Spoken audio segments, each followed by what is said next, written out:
अस्सलाम वालेकुम क्लास। आज के लेक्चर में हमने पढ़ना है चैप्टर 7 का टॉपिक है 7.4.1 है enthalpy of a reaction that is represented by delta H. और इसके अलावा जो बाकी के टॉपिक्स हैं पेज नंबर 202 पे enthalpy of formation, enthalpy of atomization, enthalpy of neutralization, combustion and enthalpy of solution. ये सारे टॉपिक्स आज के लेक्चर में हमने कवर करने हैं। Long question as well as short question दोनों लिहाज से इंपॉर्टेंट हैं ये। अगर तो शॉर्ट क्वेश्चन के लिहाज से पूछे रहे हैं तो किसी दो के दरमियान में डिफरेंस पूछा जा सकता है, या फिर इस तरह से भी पूछा जा सकता है कि एक किसी की, जैसे कि इंथाल्पी ऑफ रिएक्शन पूछा जाए तो इसकी definition along with an example. Enthalpy of reaction, enthalpy और इंथाल्पी चेंज को हम प्रीवियस लेक्चर में जैसे कि डिस्कस कर चुके हैं कि टोटल हीट कंटेंट किसी सिस्टम का हम रिप्रेजेंट करते हैं इंथाल्पी से। और अभी हम पढ़ेंगे पहले इंथाल्पी ऑफ रिएक्शन को, उसकी डेफिनेशन सबसे पहले पढ़नी है हमने। डिफाइन इस तरह से हम इसको कर सकते हैं कि किसी रिएक्शन की जो इंथाल्पी है, यानी कि enthalpy of a reaction, standard enthalpy की अगर हम बात करते हैं, यानी कि हम कंडीशंस मेंशन कर देते हैं कि इन कंडीशंस के ऊपर, तो कंडीशंस क्या है, स्टैंडर्ड ले रहे हैं यानी कि टेम्परेचर उस पर होगा 25 डिग्री सेल्सियस टेम्परेचर।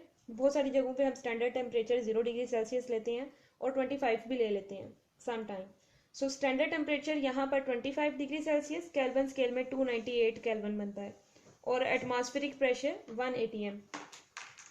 अगर हम इंथाल्पी ऑफ रिएक्शन फाइंड कर रहे हैं, स्टैंडर्ड इंथाल्पी ऑफ रिएक्शन ये होता है enthalpy change that occurs when certain number of moles of reactant, के जो केमिकल इक्वेशंस हमारे पास होती हैं, बैलेंस्ड केमिकल इक्वेशंस, उन केमिकल इक्वेशंस के अंदर जितने नंबर ऑफ मोल यानी कि स्पेसिफाइड हैं किसी रिएक्टेंट के, वो रिएक्टेंट्स आपस में रिएक्ट करके हमें जो प्रोडक्ट दे रहे होते हैं एट स्टैंडर्ड कंडीशंस, जो कि अभी हमने स्टार्ट पे बताई, तो वहां से फिर जो हमें इंथाल्पी चेंज मिलता है इस रिएक्शन का, वो हम उसको हम कहते हैं standard enthalpy of a reaction. अगर कंडीशंस स्टैंडर्ड हो, कंडीशंस अगर हम चेंज करेंगे तो उसका जो इंथाल्पी चेंज आएगा वो भी चेंज होगा। सो डिफाइन हमने किस तरह से कर दिया इसको कि standard enthalpy of a reaction is the enthalpy change which occurs when certain number of moles of reactant that are indicated by a balanced chemical equation they react to give us product under standard conditions। Exothermic endothermic reactions, अब इसमें enthalpy of reaction किस तरह से हम बताते हैं। Exothermic reaction जैसे कि हमने पिछले लेक्चर में पढ़ा कि ऐसे रिएक्शंस को कहा जाता है जिसमें जो टोटल एनर्जी है, एनर्जी चेंज या चले इंथाल्पी चेंज यहाँ पर हम कह देते हैं, वो क्या होता है कि उसमें एनर्जी जो है वो रिलीज होती है और उसको हम नेगेटिव साइन से शो करते हैं। और एंडोथर्मिक रिएक्शन जिसमें एनर्जी अब्जॉर्ब होती है ऐसे रिएक्शंस में, और जो एनर्जी चेंज है लास्ट में वो हमारे पास पॉजिटिव वैल्यू होती है, पॉजिटिव साइन उसके साथ हम शो करते हैं। एक्सोथर्मिक रिएक्शंस के अंदर क्या होता है कि जो हीट कंटेंट है या इंथाल्पी हम कह लें प्रोडक्ट्स की, प्रोडक्ट की जो इंथाल्पी है वो कम होती है as compare to the enthalpy of reactants, यानी product enthalpy of products it is less than the enthalpy of reactants. और इसमें क्या होता है कि सिस्टम से एनर्जी बाहर निकलती है, रिलीज होती है, यानी इवॉल्व होती है, और जो इंथाल्पी चेंज है इसलिए यहाँ पर क्या होता है, नेगेटिव होगा। अगर इसको हम यहाँ पर रिप्रेजेंट करें फॉर एक्सोथर्मिक रिएक्शन, हमने क्या कहा, प्रोडक्ट्स के लिए जो इंथाल्पी हमने फाइंड की, हमने कहा कि प्रोडक्ट्स की enthalpy if it is represented by H2, और रिएक्टेंट्स की इंथाल्पी अगर हम इसको रिप्रेजेंट करें H1 के साथ, और इंथाल्पी चेंज फिर क्या होगा, delta H it will be equals to H2 minus H1। क्योंकि हम कह रहे हैं कि एक्सोथर्मिक रिएक्शन में जो प्रोडक्ट्स की इंथाल्पी होती है वो कम होती है, तो इसको हम इस तरह से लिख सकते हैं कि H2 it is less then H1, यानी कि प्रोडक्ट्स की इंथाल्पी रिएक्टेंट की इंथाल्पी से कम होगी। सो इसलिए अगर हम H2 माइनस H1 करते हैं तो उसके साथ क्या साइन आएगा, माइनस साइन आएगा। इसका मतलब है जो enthalpy change in case of exothermic reaction है इट विल बी नेगेटिव, यानी कि ये शो करेगा कि एनर्जी वहां से रिलीज हुई है। इन केस ऑफ एंडोथर्मिक रिएक्शंस अगर हम इनकी बात करें तो एंडोथर्मिक रिएक्शंस में एनर्जी अब्जॉर्ब होती है, स्टार्ट में हमने बता दिया। इसमें मजीद हम क्या बोलेंगे कि रिएक्टेंट्स की जो एनर्जी है यहाँ पर वो कम होती है as compare to the products. For endothermic reactions हम किस तरह से भी शो कर सकते हैं कि जो H2 है for endothermic reaction it is greater than H1। For endothermic reaction enthalpy of product it is greater than the enthalpy of reactants. इस केस में जो इंथाल्पी चेंज है यानी कि एंडोथर्मी के केस में डेल्टा एच क्या होगा, एक पॉजिटिव वैल्यू होगी। इस डायग्राम में अगर आप देखें तो इंथाल्पी चेंज यहाँ पर शो किया जा रहा है graphically. So this arrow is showing enthalpy increase in enthalpy, जो कि नीचे से ऊपर की तरफ ये इंक्रीज हो रहा है। और ये जो ग्राफ है ये शो कर रहा है एक्सोथर्मिक रिएक्शंस को। एक्सोथर्मिक रिएक्शन में भी हमने पीछे क्या बताया कि रिएक्टेंट की एनर्जी ज्यादा होती है as compare to the product, यानी H2 वो लेस था देन H1। और इसमें क्या होता है कि अगर रिएक्टेंट्स ने प्रोडक्ट में कन्वर्ट होना है तो उसने क्या करना है, एनर्जी लूज करनी है, तो फिर वो प्रोडक्ट के अंदर चेंज हो सकता है। सो डेल्टा एच यहाँ पर इसलिए क्या है, नेगेटिव होती है। इस केस में अगर हम देखें फॉर एंडोथर्मिक रिएक्शंस प्रोडक्ट की एनर्जी ज्यादा होती है as compare to the reactants. So reactants को अगर प्रोडक्ट में चेंज होना है उसने क्या करना है, इतनी एनर्जी उसने गेन करनी है, तो फिर वो प्रोडक्ट में चेंज हो सकता है। So in case of endothermic reaction जो चेंज इंथाल्पी चेंज है डेल्टा एच है वो इसलिए पॉजिटिव होता है क्योंकि गेन ऑफ एनर्जी हो रही होती है उसके अंदर। एग्जाम्पल है इसके अंदर हाइड्रोजन और ऑक्सीजन की रिएक्शन की जिसमें वाटर फॉर्मेशन हो रही है और उसकी जो डेल्टा एच दी हुई है वो आपने एज एन एग्जाम्पल याद रख लेनी है। किलो जूल पर मोल इसके लिए यूनिट यूज किया जाता है। और एक और कंडीशन इसमें ये होती है कि जब हम स्टैंडर्ड की बात कर रहे हैं जो भी सारी कंडीशन है वो भी स्टैंडर्ड लेनी है, यानी टेम्परेचर, प्रेशर वगैरह। और रिएक्टेंट्स प्रोडक्ट्स की जो स्टेट है, जो फिजिकल स्टेट है वो भी स्टैंडर्ड होनी चाहिए। अगर कोई चीज गैस फॉर्म में होती है उसकी स्टैंडर्ड स्टेट गैस फॉर्म है तो उसको गैस फेज में ही लेना है, उसको हमने लिक्विड फेज में नहीं लेना। सेकेंड पॉइंट है 7.4.2 enthalpy of formation. Enthalpy of formation को डिनोट किया जाता है डेल्टा एच, उसके सबस्क्रिप्ट में स्मॉल f लिखा जाता है to represent enthalpy of formation. Word से ही पता चल रहा है कि किसी चीज की फॉर्मेशन की बात हो रही है, यानी ऐसे रिएक्शंस डिफाइन हम किस तरह से अब इसको करेंगे कि कोई ऐसा रिएक्शन है जहां पर किसी कंपाउंड का 1 मोल बनाया जाए फ्रॉम इट्स एलिमेंट्स, उसके एलिमेंट्स को रिएक्ट करवाएं जब हम और उससे किसी कंपाउंड का 1 मोल बने, उसकी फॉर्मेशन हो, तो इस प्रोसेस के दौरान इस रिएक्शन में जो हीट की अमाउंट अब्जॉर्ब या रिलीज दोनों तरह से हो सकता है, यानी कि रिएक्शन एंडोथर्मिक एक्सोथर्मिक कोई भी हो सकता है। तो इस रिएक्शन के दौरान जो हीट अब्जॉर्ब होगी, जो अमाउंट हीट की अब्जॉर्ब या इवॉल्व होती है उसको हम कहते हैं standard enthalpy of a compound. और स्टैंडर्ड इंथाल्पी हम तब बोलेंगे उसको जब हम सारी कंडीशन स्टैंडर्ड ले रहे हैं, स्टैंडर्ड टेम्परेचर, स्टैंडर्ड प्रेशर जो भी पीछे बताया। इसके अलावा जो एलिमेंट्स यूज करें उनको हम उनकी स्टैंडर्ड फिजिकल स्टेट में यूज करें। तो ऐसे जो इंथाल्पी है उसको हम बोलेंगे standard enthalpy of formation of that compound.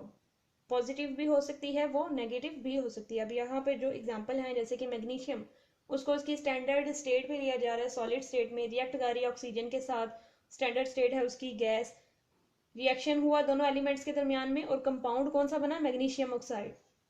So magnesium oxide का 1 मोल बना है, आप देख सकते हैं यहाँ पर इसका 1 मोल बन रहा है।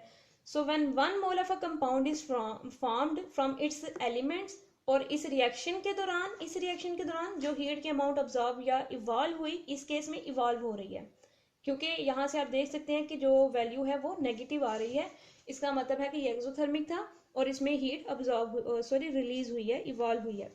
तो ऐसे इंथाल्पी को हम कहते हैं enthalpy of formation. Second example है इसमें when carbon react with oxygen in its standard physical state और कार्बन डाइऑक्साइड की फॉर्मेशन हुई, उसकी जो डेल्टा HF है it is -393.7 kilo joule per mole. इसकी डेफिनेशन और साथ में इसकी 2 एग्जांपल्स हैं। Next point 7.4.3 enthalpy of atomization represented by delta H, उसके सबस्क्रिप्ट में स्मॉल a और t रिप्रेजेंट कर रहे हैं एटोमाइजेशन को। एटोमाइजेशन में वर्ड जो एटम है, atom it is representing that के कोई चीज है, कोई यानी जो गैस है, लिक्विड या सॉलिड है अगर, तो उसको हम उसके एटम्स के अंदर कन्वर्ट कर रहे हैं। तो एटम्स के अंदर कन्वर्ट करने के लिए जो हमें एनर्जी रिक्वायर्ड है उसको हम कहते हैं enthalpy of atomization. So enthalpy of atomization को डिस्क्राइब किस तरह से करेंगे अब, क्योंकि हमने एटम्स में कन्वर्ट करना है, एटम्स में कन्वर्ट करने के लिए ज़रूरी है कि जैसे कि अगर कोई मॉलिक्यूल है तो पहले तो हमने इसके मॉलिक्यूल के अंदर जो बॉन्ड है हमने उनको ब्रेक करना है। इसके अलावा फिर जो उनके दरमियान इंटरमॉलिक्यूलर फोर्सेस हैं उनको भी हमने ब्रेक करना है। सो इसके लिए एनर्जी रिक्वायर्ड होती है, जो कोई बॉन्ड्स होते हैं उनको ब्रेक करने के लिए एनर्जी रिक्वायर्ड होती है। किसी एलिमेंट की जो स्टैंडर्ड इंथाल्पी ऑफ एटोमाइजेशन है, जो वर्ड हम स्टैंडर्ड बार बार यूज करते जा रहे हैं इसके साथ, उसका सिर्फ यही मतलब है कि हम सारी कंडीशन स्टैंडर्ड ले रहे हैं और जो एलिमेंट, जो कंपाउंड जिसकी भी हम बात करते हैं उसकी भी हमने फिजिकल जो स्टैंडर्ड स्टेट है, उसकी स्टैंडर्ड फिजिकल स्टेट उसको लेना है। सो इंथाल्पी ऑफ एटमाइजेशन, ये स्टैंडर्ड इंथाल्पी ऑफ एटमाइजेशन होती है किसी एलिमेंट की। उसको हम इस तरह से डिफाइन करते हैं कि अमाउंट ऑफ हीट अब्जॉर्ब होनी है। यहाँ पर इवॉल्व नहीं बोल रहे हम साथ में, क्योंकि उसको एटम्स में कन्वर्ट करने के लिए एनर्जी हमेशा रिक्वायर्ड होगी, एनर्जी ने अब्जॉर्ब होना है। सो इसकी डेफिनेशन में हम सिर्फ वर्ड अब्जॉर्ब यूज कर रहे हैं, हीट अब्जॉर्ब। जब एक मोल किसी गैशियस एटम्स का हम बनाते हैं उसके एलिमेंट से अंडर स्टैंडर्ड कंडीशंस, यानी स्टैंडर्ड कंडीशंस के को रखते हुए हम किसी अगर एलिमेंट को उसके गैशियस एटम्स में चेंज कर रहे हैं तो उसके लिए जो एनर्जी रिक्वायर्ड है, जो हीट है अब्जॉर्ब होती है जितनी अमाउंट, उसको हम कहते हैं एंथैल्पी ऑफ एटमाइजेशन। एग्जांपल आपके सामने है, ये हाइड्रोजन का मॉलिक्यूल है, गैस फॉर्म में होती है हाइड्रोजन हमारे पास। तो वहां से अगर हमने 1 मोल उसका बनाना है गैशियस फॉर्म में, उसके जो एटम्स अगर बनाने हो, इस रिएक्शन के लिए हमने क्या करना है, एक तो इसके हाइड्रोजन और दोनों जो हाइड्रोजन इनके दरमियान जो बॉन्ड है उसको हमने ब्रेक करना है उसके लिए, यानी उसके बाद ये एटम्स में कन्वर्ट हुआ, और इस प्रोसेस के लिए जितनी एनर्जी अब्जॉर्ब हुई वो है 218 किलो जूल पर मोल। नेक्स्ट पॉइंट है 7.4.4 इंथैल्पी ऑफ न्यूट्रलाइजेशन। ये 7.4.4 है पॉइंट। इंथैल्पी ऑफ न्यूट्रलाइजेशन जिसको हम रिप्रेजेंट करते हैं डेल्टा एच, और उसके सबस्क्रिप्ट में स्मॉल एन लिखा जा रहा है जो रिप्रेजेंट कर रहा है न्यूट्रलाइजेशन को। डिफाइन इसको हम इस तरह से करेंगे, न्यूट्रलाइजेशन वर्ड से ही पता चल रहा है कि न्यूट्रलाइजेशन रिएक्शन की बात हो रही है, एसिड बेस रिएक्शन की। डेफिनेशन इस तरह से की जाती है कि standard enthalpy of neutralisation, standard का वर्ड रिप्रेजेंट कर रहा है अगेन स्टैंडर्ड कंडीशंस को, कि हमने जो भी चीज़ लेनी है वो स्टैंडर्ड कंडीशंस में होगी, यानी टेम्परेचर, प्रेशर, जो हम इसके अंदर कंपाउंड यूज़ कर रहे हैं उनको भी हमने उनकी स्टैंडर्ड फिजिकल स्टेट में लेना है। So it is the amount of heat that will release, evolve होगी हीट फॉर न्यूट्रलाइजेशन रिएक्शन, जब 1 मोल हाइड्रोजन आयंस का किसी एसिड में से, जैसे कि यहाँ पर एक एसिड लिखा हुआ है HCl इज एन एसिड, यहाँ से 1 मोल ये H पॉजिटिव आयन का 1 मोल जब रिएक्ट करेगा किसी बेस में से निकलने वाले 1 मोल हाइड्रोक्साइड आयन के साथ to give 1 mole of water, यानी जब इसका 1 मोल फ्रॉम एसिड रिएक्ट करेगा 1 mole of hydroxide ion from any base, तो उससे क्या चीज बनेगी, 1 मोल ऑफ वाटर बनेगा। इस रिएक्शन के दौरान जब ये दोनों रिएक्ट करेंगे, दोनों के 1 मोल, इस रिएक्शन के दौरान जो हीट वहां से इवॉल्व होगी, जो हीट रिलीज होगी, उसको कहा जाता है enthalpy of neutralisation. For example ये सामने आपके स्ट्रॉन्ग एसिड लिखा हुआ है HCl, अगर इसका रिएक्शन करवाया जाए स्ट्रॉन्ग बेस सोडियम हाइड्रोक्साइड के साथ, तो स्ट्रॉन्ग एसिड में से ये जो पॉजिटिव आयन है प्रोटॉन H पॉजिटिव, इसका 1 मोल रिएक्ट करेगा 1 mole of hydro oxide ion from sodium hydroxide, और यहाँ पर ये इनका ओवरऑल रिएक्शन लिखा हुआ है, ये इनकी आयनाइजेशन रिएक्शन लिखी हुई है दोनों के। मेन रिएक्शन ये वाला है कि जिसमें ये सारे आयंस एक्वस सॉल्यूशन में जब इनका बनाते हैं तो उसके अंदर ये इस तरह से आयंस की फॉर्म में मौजूद होंगे, और प्रोटॉन यहाँ से हाइड्रोक्साइड आयन के साथ रिएक्ट करेगा और 1 मोल ऑफ वाटर फॉर्मेशन होगी। 1 मोल ऑफ वाटर फॉर्मेशन जब होती है H पॉजिटिव और हाइड्रोक्साइड आयंस से, तो उसके दौरान जो इंथैल्पी ऑफ न्यूट्रलाइजेशन, जो हीट वहां से इवॉल्व होती है, वो है -57.4 kilo joule per mole.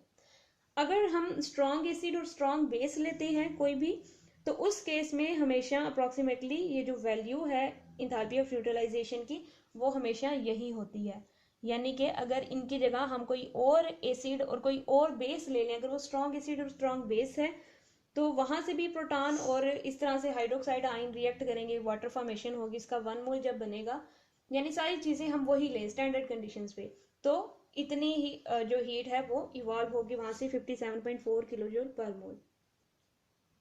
Enthalpy of neutralisation को फिर हम इस तरह से भी कह सकते हैं कि एक्चुअली ये हीट ऑफ फॉर्मेशन है, और इस तरह से भी इसको लिखा जा सकता है कि सिर्फ यहाँ से H पॉजिटिव लिखें प्लस हाइड्रोक्साइड आयन लिखें, और ये रिवर्सिबल साइन शो करें, और यहाँ पर 1 मोल ऑफ वाटर लिख दें जो लिक्विड फॉर्म में बन रहा है, और साथ में हम नीचे यहाँ पर डेल्टा HN उसकी रिप्रेजेंट कर दें 57.4 kilo joule per mole in case of strong acid. और इसको इस तरह से भी फिर कहा जा सकता है कि ये हीट ऑफ फॉर्मेशन है actually of 1 mole of liquid water, क्योंकि ये अपने आयनिक कंपोनेंट्स यानी H पॉजिटिव और हाइड्रोक्साइड आयन से बन रहा है, तो इसकी जो इंथैल्पी ऑफ न्यूट्रलाइजेशन है इसको हीट ऑफ फॉर्मेशन भी कह सकते हैं यहाँ पे।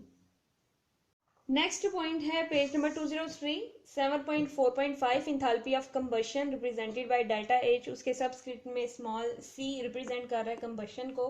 कंबशन का मतलब है बर्निंग, और यानी कि किसी चीज की बर्निंग की यहाँ पर बात हो रही है। डिफाइन कैसे करेंगे हम इसको, वही पहले तो चीज के स्टैंडर्ड कंडीशंस की यहाँ पर बात करनी है कि स्टैंडर्ड इंथैल्पी ऑफ कंबशन किसी सब्सटेंस की, ये वो अमाउंट होती है हीट की जो रिलीज होती है। इस केस में भी अब्जॉर्ब नहीं है, सिर्फ रिलीज की बात हो रही है, यानी कि amount of heat evolve when 1 mole of a substance. जब किसी सब्सटेंस का 1 मोल लें और उसको कंप्लीटली उसकी बर्निंग करें in excess of oxygen under standard conditions, temperature, उसके अलावा जो उसकी प्रेशर है और जो कंपाउंड्स हैं उनको हमने उनकी स्टैंडर्ड फिजिकल स्टेट पे लेना है, तो तब जो हीट वहां से इवॉल्व होगी, जितनी अमाउंट हीट की इवॉल्व होगी वहां से, उसको हम कहेंगे standard enthalpy of combustion. For example यहाँ पर आपके सामने एक ऑर्गेनिक कंपाउंड है एथेनॉल, इसका नाम है, लिक्विड स्टेट में होता है ये। लिक्विड स्टेट में हमने इसको लिया, 1 मोल लिया हुआ इसका हमने, और 3 मोल्स ऑफ यहाँ पर ऑक्सीजन इसके साथ कंप्लीटली रिएक्ट करेंगे और इसकी कंप्लीट बर्निंग हो जाएगी। जब कंप्लीट बर्निंग होती है तो उसके नतीजे में 2 प्रोडक्ट्स बनते हैं, जैसे कि कंबशन का आपने एक टॉपिक पढ़ा था चैप्टर 1 के अंदर भी। तो कंप्लीट कंबशन से कार्बन डाइऑक्साइड और वाटर बनता है हमेशा। कार्बन डाइऑक्साइड के 2 मोल्स बने, यहाँ पर 3 मोल बन रहे हैं वाटर के। ये डिपेंड करता है कंपाउंड से कंपाउंड, ये चीज वेरी करेगी कि कितने कार्बन डाइऑक्साइड और कितने वाटर के मॉलिक्यूल्स बन रहे हैं। इसलिए हर एक कंपाउंड के लिए जो इंथैल्पी ऑफ कंबशन है वो डिफरेंट होगी। और जब ऑर्गेनिक कंपाउंड की बात करते हैं तो उनकी कंप्लीट कंबशन से हमें 2 प्रोडक्ट्स ही हमेशा मिलते हैं, कार्बन डाइऑक्साइड और वाटर। इस रिएक्शन के लिए एथेनॉल की कंप्लीट कंबशन के लिए हमें 3 मोल्स रिक्वायर्ड हैं ऑक्सीजन के, और वहां से जो हीट इवॉल्व होगी वो है -1368 किलो जूल पर मोल। इसको हम कहते हैं इंथैल्पी ऑफ कंबशन डेफिनेशन, और इसके साथ में ये एक एग्जांपल आपने याद कर लेनी है। लास्ट पॉइंट है 7.4.6 enthalpy of solution. Enthalpy of solution that is represented by delta H, और उसके सबस्क्रिप्ट में SOL स्मॉल लेटर्स में लिखा हुआ है, जिसका मतलब है कि ये इंथैल्पी चेंज है, इंथैल्पी ऑफ सॉल्यूशन की बात हो रही है। ये enthalpy of solution, standard enthalpy of a solution, ये वो अमाउंट होती है हीट की जो अब्जॉर्ब भी हो सकती है या रिलीज भी हो सकती है। सो इस केस में हीट इवॉल्व और अब्जॉर्ब दोनों वर्ड यूज करने हैं, क्योंकि कुछ चीज़ों को जब हम डिजॉल्व करते हैं सॉल्वेंट के अंदर तो वहां से हीट इवॉल्व होती है और कुछ के लिए अब्जॉर्ब भी होती है। सो ऐसे रिएक्शन, ये इंथैल्पी जो स्टैंडर्ड इंथैल्पी ऑफ सॉल्यूशन है, ये हीट की वो अमाउंट है जो अब्जॉर्ब या इवॉल्व होती है जब किसी सब्सटेंस का हम 1 मोल लेके उसको हम किसी सॉल्वेंट में डिजॉल्व करें, और इतने सॉल्वेंट में डिजॉल्व करें कि मजीद डाइल्यूशन करने पे, मजीद उसके अंदर सॉल्वेंट ऐड करने पे हम कोई मजीद जो हीट चेंज है उसको रिकॉग्नाइज ना करें, यानी कोई मजीद डिटेक्टेबल हीट चेंज फिर उसके अंदर ना हो। इतना सोल्यूशन हमने ऐड यानी इतनी डाइल्यूशन उसकी करनी है कि मजीद कोई हीट चेंज ना आए, और उस स्टेज तक जितना हीट चेंज आएगा उसको हम कहेंगे इंथैल्पी ऑफ सॉल्यूशन उस सब्सटेंस की।